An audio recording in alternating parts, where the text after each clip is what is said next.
The thing about being underestimated by your own family is that eventually you stop fighting it. You let them believe what they want to believe and you build your actual life somewhere they're not looking.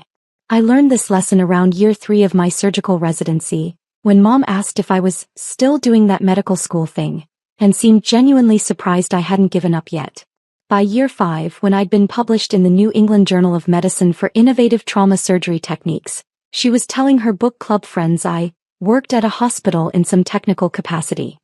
Now at 33 I'd stopped correcting her entirely. "Marcus, tell everyone about the promotion," Mom said, beaming at my older brother across the Christmas dinner table. The dining room of my parents' suburban Boston home was decorated within an inch of its life, every surface covered in garland, lights, and an aggressive amount of holiday cheer.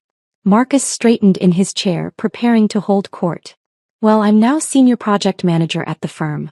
It's a big step up. I'll be overseeing multiple development teams, directly reporting to the VP of engineering." "That's wonderful, honey." Mom clapped her hands together. "A real leadership position. Your father and I are so proud." Dad nodded approvingly. "That's the kind of career progression that matters. Management. 40. Making real decisions." My younger sister Diane chimed in from her end of the table. "And I just made partner at the law firm. Youngest person in the firm's history to make partner before 35.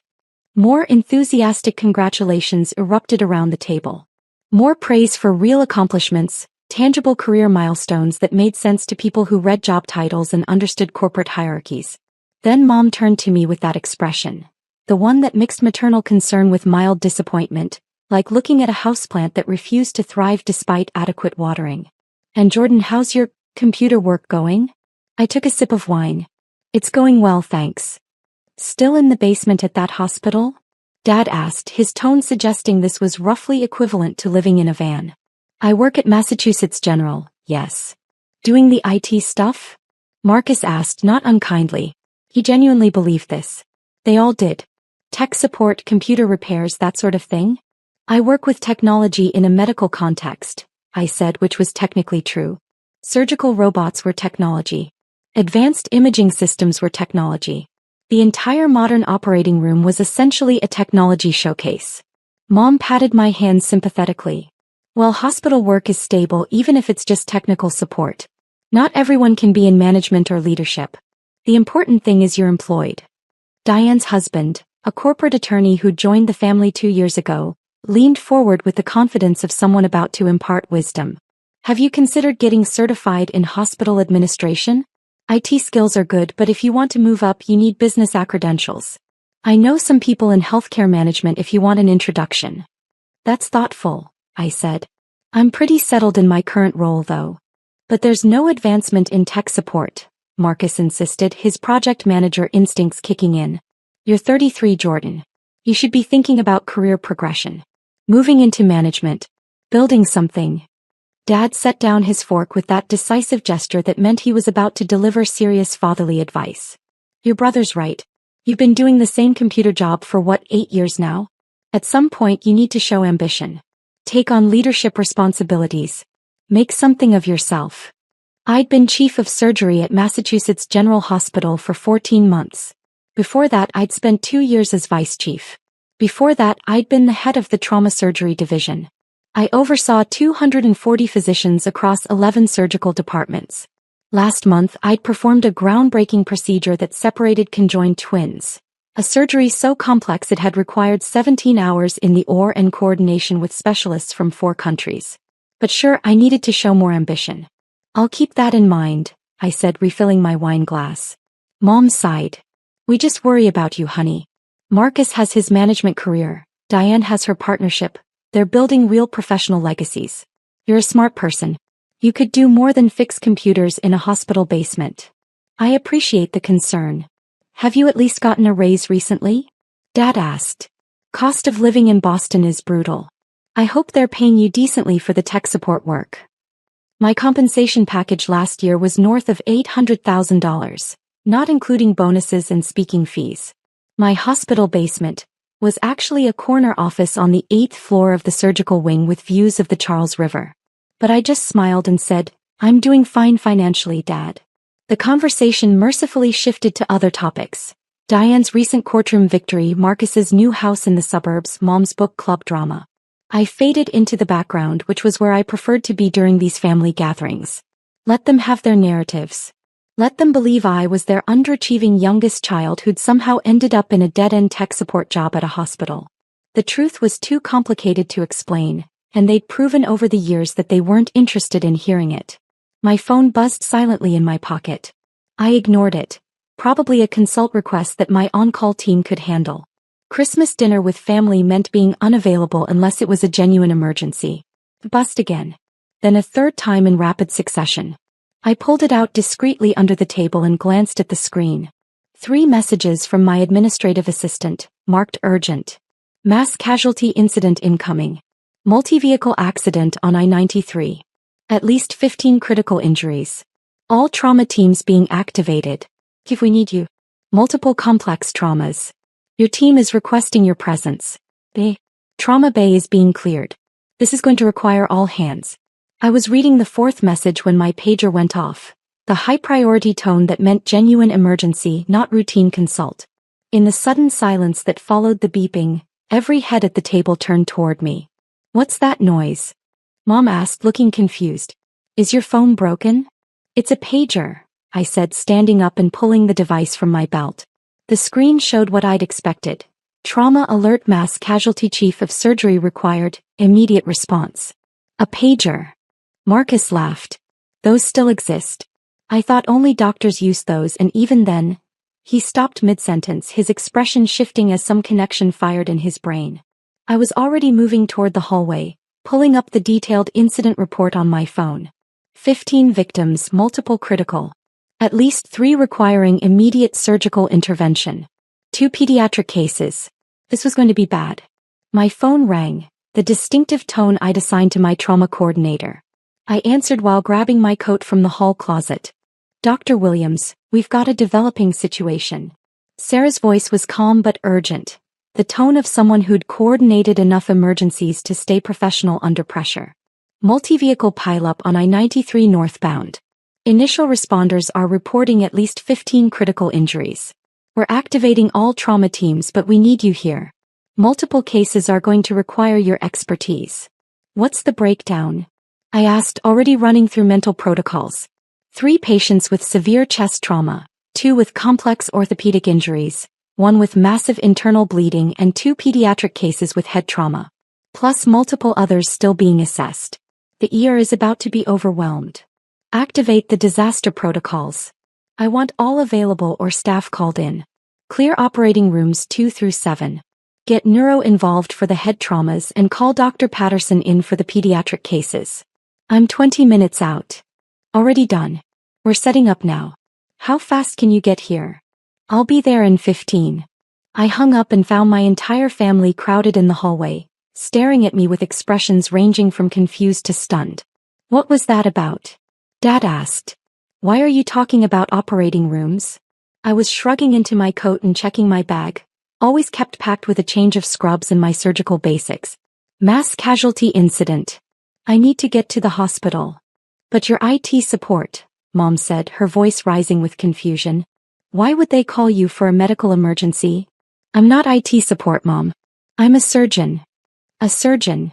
Diane's voice was sharp with disbelief. Since when? Since I completed my residency 9 years ago. Since I finished my fellowship in trauma surgery 8 years ago. Since I became an attending physician 7 years ago.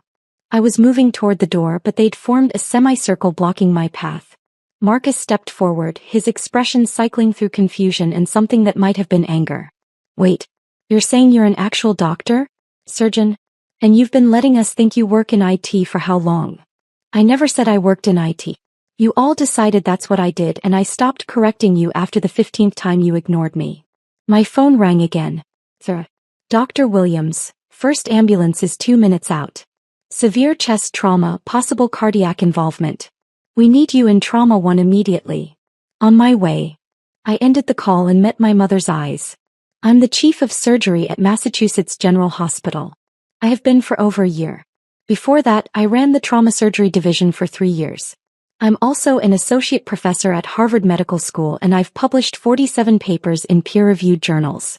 Now if you'll excuse me, I have 15 people who are going to die if I don't get to the hospital in the next 10 minutes.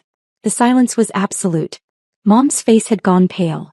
Dad's mouth was opening and closing wordlessly. Marcus looked like someone had struck him with a 2x4. The chief of surgery, Diane whispered. You're the chief of surgery at Mass General. Yes. But we thought, all this time we thought you were. Tech support in the basement. I know. You've mentioned it at every family gathering for the past 8 years. My phone was ringing again. The pager was going off. I could hear the urgency in every alert, feel the weight of what was waiting for me at the hospital. People were being loaded into ambulances right now, their lives depending on what happened in the next few hours. I moved past my frozen family and opened the front door. The cold December air hit my face, sharp and clarifying. Jordan, wait. Mom's voice cracked. You can't just, we need to talk about this. I'll call you later, I said over my shoulder, already moving toward my car. A Tesla Model S that they'd always assumed was beyond my tech support salary. Right now, I have actual lives to save. I was in the car and starting the engine when Marcus ran out, his dress shoes slipping slightly on the icy driveway. He grabbed my door before I could close it. Hold on. Just hold on a second. His breath came out in white puffs. You're really the chief of surgery? The Mass General? That's one of the best hospitals in the country. Top 3 usually. Sometimes we hit number 1 depending on the rankings. And you've been letting me, give you career advice about getting into hospital management? You seem to enjoy it. I didn't want to ruin the moment. His face was doing something complicated. Embarrassment and confusion and a dawning horror at years of condescending advice now revealed as absurd. I told you that you needed to show more ambition. I said you should try to move into leadership. I remember. It was last Thanksgiving. You suggested I could probably work my way up to IT department supervisor if I applied myself. Oh my God. He stepped back from the car, his expression shifting to something like nausea. I'm so sorry. We all are. We had no idea. I tried to tell you. Multiple times. But every time I mentioned medical school or residency or my research, you'd change the subject or make a joke about me playing doctor. Eventually, I realized you weren't interested in hearing about my actual life. You'd constructed a narrative that made sense to you, and information that contradicted that narrative just didn't register. My phone lit up with another call. The trauma coordinator, 3rd time in 5 minutes. This was getting serious. I really do have to go, Marcus. People are dying. We'll talk later. I closed the door and backed out of the driveway, leaving him standing in the cold, still looking shell-shocked. In my rearview mirror, I could see the rest of my family emerging from the house, clustering on the front steps, their Christmas dinner forgotten in the face of this revelation. The drive to Mass General took 13 minutes, slightly better than my estimate thanks to light holiday traffic. I pulled into my reserved spot in the staff parking area, the one labeled Chief of Surgery, in clear letters that my family would probably find mind-blowing if they ever saw it. The hospital was already in controlled chaos mode when I entered through the emergency staff entrance. The disaster protocols had been activated perfectly. Trauma bays cleared, additional staff flooding in, the entire machine of a level 1 trauma center spinning up to handle mass casualties. Sarah met me at the entrance to the trauma wing, iPad in hand, already walking as she briefed me. First wave is here. We've got a 43-year-old male with a flail chest, possible cardiac tamponade. He's in trauma 1.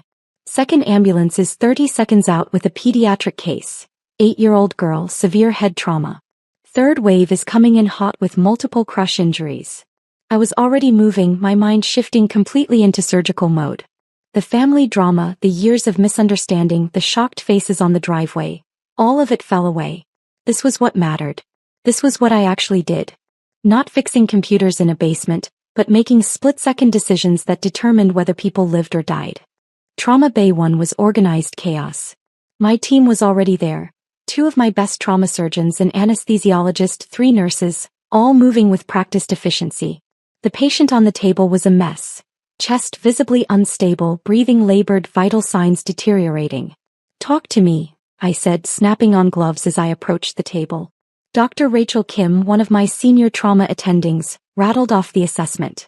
Multiple rib fractures, paradoxical chest movement suggesting flail chest.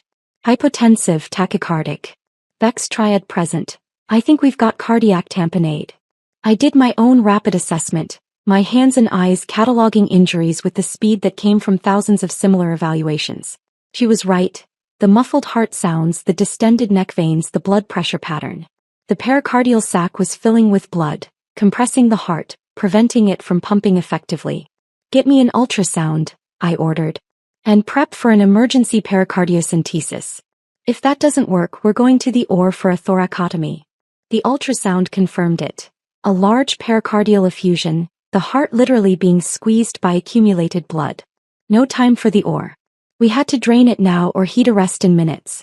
I positioned the needle with the careful precision that came from having done this procedure hundreds of times. Finding the exact angle, the exact depth, threading it into the pericardial space without nicking the heart itself. The patient's vitals were screaming, alarms going off, the anesthesiologist calling out declining oxygen saturation. The needle hit the pocket of blood. I began withdrawing fluid, dark red, under pressure. As the pericardial sac decompressed, the heart could expand again, could pump effectively. The patient's blood pressure started coming up. The alarms began quieting. That's it, I said, steadying the needle. Keep monitoring. If he stays stable, we can take him up for a formal repair. Rachel, you've got this one. Take him 2 or 3 when he's ready. Got it, Chief.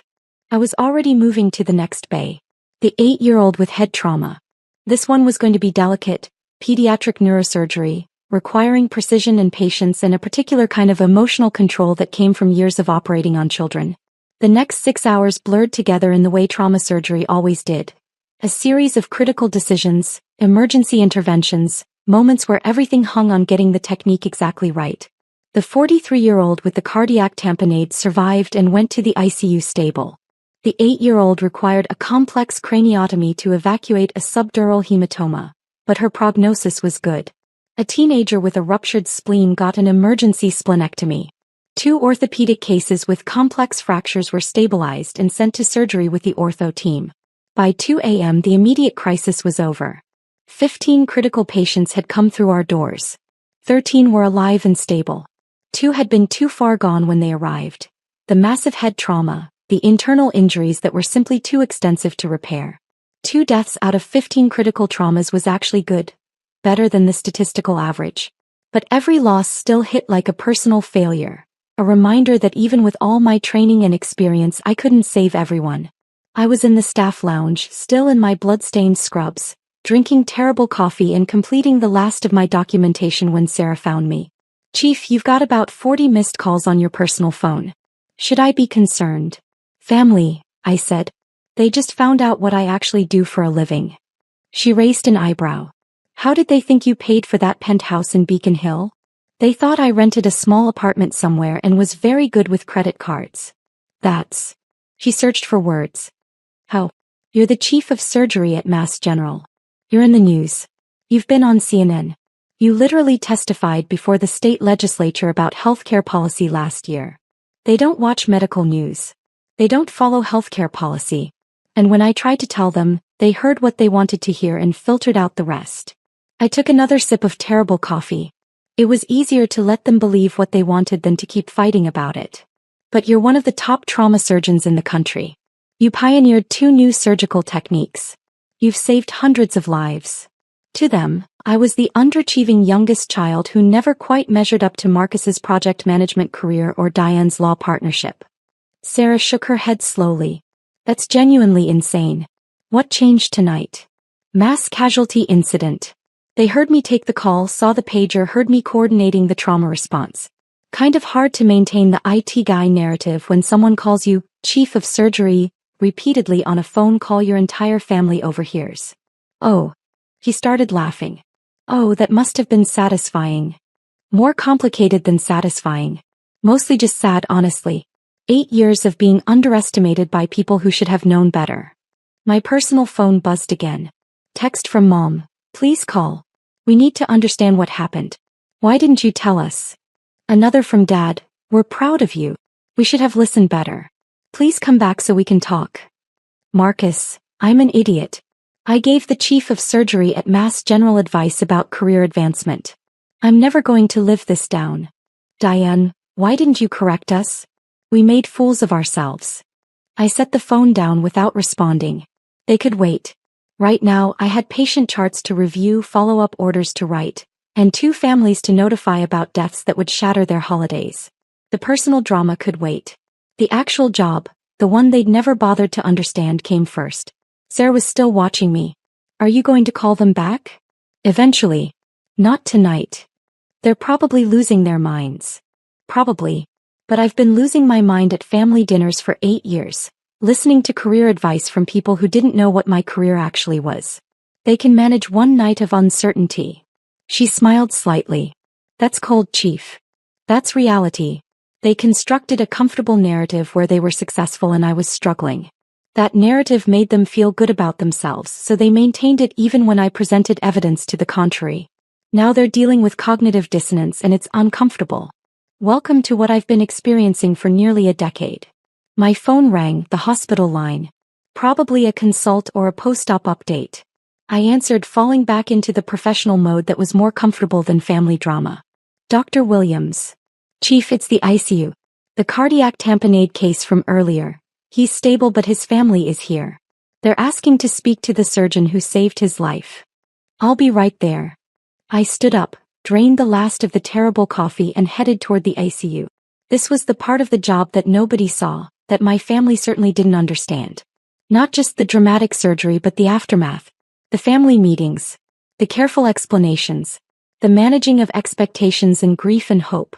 The patient's wife was in the ICU waiting room with 2 adult children, all of them looking exhausted and terrified. They stood up when they saw me approaching, their faces desperate for information. Mrs. Patterson?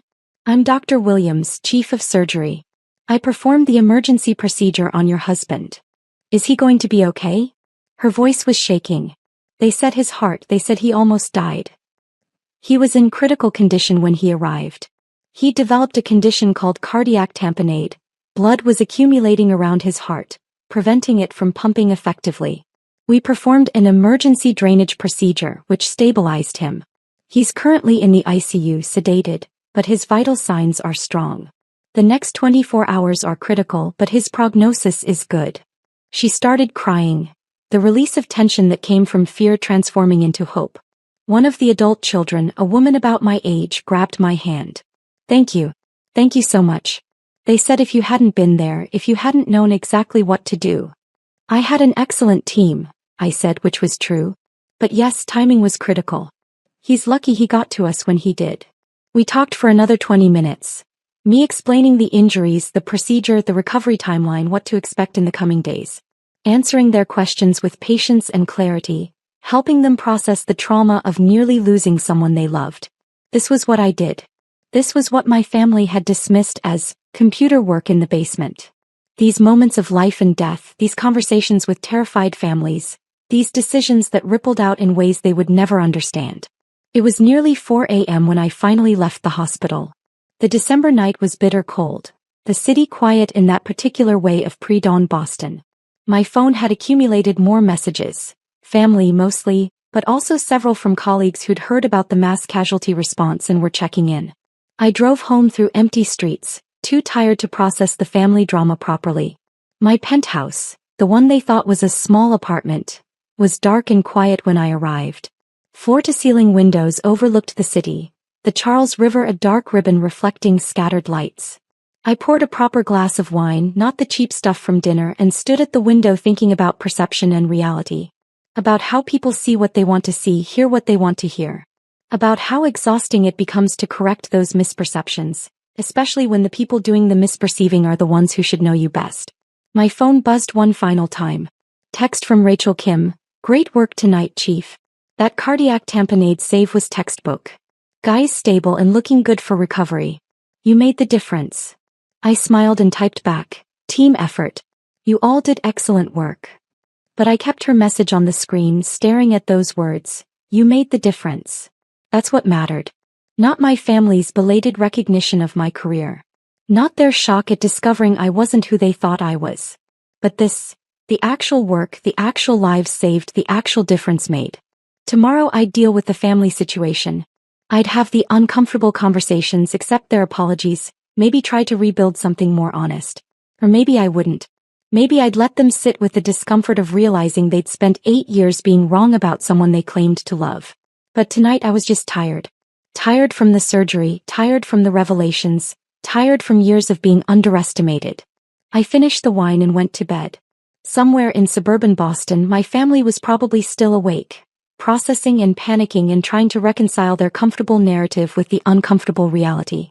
But I had surgery scheduled at 7 a.m., and sleep was more important than their crisis of understanding. They could figure it out on their own. After all, I'd been figuring things out on my own for years. The first time my sister told me I was just support staff, I was 24 years old with an MBA from Wharton and 3 years of consulting experience at McKinsey. We were at a family barbecue. I'd made a comment about diversification strategy for our family's company, Hartwell Media Group. Something I'd observed in the quarterly reports that still got mailed to my apartment because technically, I was a minority shareholder through a trust grandma had set up. That's interesting input from the admin perspective, my sister Victoria said with a patronizing smile. But strategic decisions require board-level understanding. Maybe focus on, I don't know, whatever it is you actually do at that consulting firm. Making copies. The entire family laughed. I was a senior associate at one of the most prestigious consulting firms in the world. I'd led restructuring projects for Fortune 500 companies. I'd presented recommendations to CEOs and CFOs who actually listened. But to my family I was Emma. The youngest. The one who didn't work at Hartwell Media. The outsider. Hartwell Media Group was my great-grandfather's legacy. Started in 1952 as a small radio station, grown over 3 generations into a regional media conglomerate worth approximately $340 million. We owned 6 television stations, 12 radio stations, 3 newspapers, and a growing digital media division. My father, Richard Hartwell, was CEO. My mother, Patricia, was CFO. My older brother David was Executive VP of Operations. My sister Victoria was VP of Digital Strategy. Me. I wasn't invited to work there. The company needs fresh outside perspectives, Dad had told me when I finished my MBA. You'll be more valuable to the family after you've built independent experience. Plus, we don't want people thinking we just hand out executive positions to family members. David had joined straight out of undergrad with a degree in communications and a 2.8 GPA. Victoria had been hired after getting her master's in marketing, despite having no actual work experience beyond a summer internship at Dad's golf buddy's firm. But I needed to build independent experience. I spent 6 years at McKinsey. Worked on media industry projects. Learned everything about operational efficiency, digital transformation, competitive strategy, market analysis. Made partner track. Earned $280,000 a year. And every time I went home for holidays, my family treated me like I was a secretary who'd wandered into the executive suite by mistake. How's your little consulting job? Mom would ask. Still doing that analyst thing? David would say. When are you going to get a real position at a real company? Victoria would smirk. Hartwell Media, meanwhile, was struggling. The industry was transforming. Digital disruption was killing traditional media. Print advertising was collapsing. Local television was losing viewers to streaming. Radio was being destroyed by podcasts and Spotify.